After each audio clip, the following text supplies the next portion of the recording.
Oke, Assalamualaikum warahmatullahi wabarakatuh. Baik, nama saya Eryuha.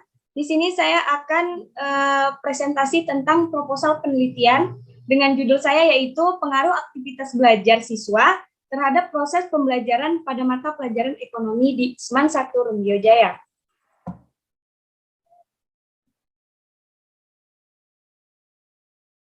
Oke, latar belakang yaitu pertama proses belajar mempunyai peran penting dalam belajar yang mana di dalamnya terdapat kegiatan interaksi antar guru dengan siswa dan komunikasi timbal balik yang berlangsung untuk mencapai tujuan belajar. Nah, setiap kegiatan belajar ini mengajar tentunya harus memiliki tujuan atau yang disebut juga dengan tujuan pembelajaran. Dalam proses pembelajaran juga yang baik dapat dilihat dari aktivitas belajar dalam mengikuti pembelajaran dan juga kemandirian belajarnya. Nah, yang kedua yaitu ada aktivitas belajar. Yang berperan aktif dan banyak melakukan kegiatan adalah siswanya. Yang belajar adalah siswa itu sendiri dengan kegiatannya sendiri. Suatu sistem belajar mengajar yang menekankan keaktifan siswa secara fisik, mental, intelektual, dan emosional guna memperoleh hasil belajar berupa perpaduan antar aspek kognitif, afektif, dan psikomotor. Oke, selanjutnya ada rumusan masalah. Di sini saya berdasarkan batasan masalah di atas, maka rumusan masalah dalam penelitian ini adalah apakah ada pengaruh yang signifikan antara aktivitas belajar siswa terhadap proses pembelajaran khusus pada aspek kognitif pada mata pelajaran ekonomi di SMAN 1 Rumbio Jaya Kapung. Kemudian manfaat penelitian ini yaitu bagi siswa sebagai upaya untuk meningkatkan tujuan pembelajaran dalam pembelajaran ekonomi serta memberikan dampak yang positif bagi siswa ke depannya.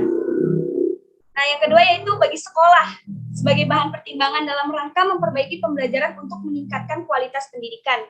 Yang ketiga yaitu bagi peneliti, penelitian ini sebagai sumbangan dalam dunia pendidikan serta sebagai salah satu syarat dalam menyelesaikan perkuliahan S1 di UIN Sultan Syarif Qasim Riau.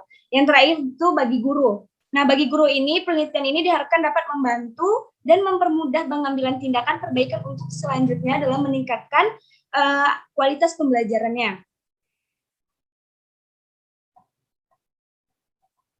Oke, selanjutnya itu adalah landasan teori. Nah, yang pertama itu ada aktivitas belajar, yang kedua itu manfaat aktivitas belajar, yang ketiga yaitu faktor yang mempengaruhi aktivitas belajar, yang keempat indikator belajar, yang kelima pengaruh aktivitas belajar siswa terhadap tujuan pembelajaran, dan yang keenam yaitu materi indeks harga dan inflasi. Nah, penelitian yang relevan. Penelitian yang relevan ini yaitu suatu penelitian yang digunakan sebagai perbandingan untuk membandingkan plagiat terhadap sebuah karya ilmiah dan menguatkan bahwa penelitian yang peneliti itu lakukan belum pernah diteliti oleh peneliti lain. Penelitian yang relevan ini tersebut diantaranya yaitu pengaruh aktivitas belajar dan kemudian belajar terhadap proses belajarnya mahasiswa. Penelitian tersebut merupakan jenis penelitian ex post yang bertujuan untuk mengetahui.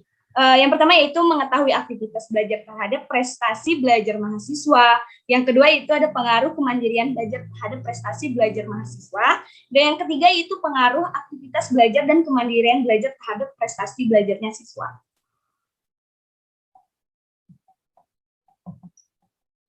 Selanjutnya asumsi dan hipotesis. Nah, asumsi ini fungsinya untuk sebuah isi laporan merupakan titik pangkal penelitian dalam rangka penulisan isi laporan. Apapun materi asumsi tersebut harus ada sudah merupakan suatu tidak perlu dipersoalkan atau dibuktikan lagi kebenarannya. Sekurang-kurangnya itu bagi masalah yang akan diteliti pada masa itu. Berdasarkan teori tersebut, maka peneliti ini melakukan penelitian berdasar asumsi bahwa tujuan pembelajaran dapat dipengaruhi oleh aktivitas belajar. Nah, kemudian di sini juga ada hipotesis. Hipotesis ini gunanya yaitu jawaban sementara terhadap rumusan masalah, kemudian atau sub masalah yang diajukan oleh peneliti yang dijabarkan dari landasan teori atau kajian teori dan masih harus diuji kebenarannya.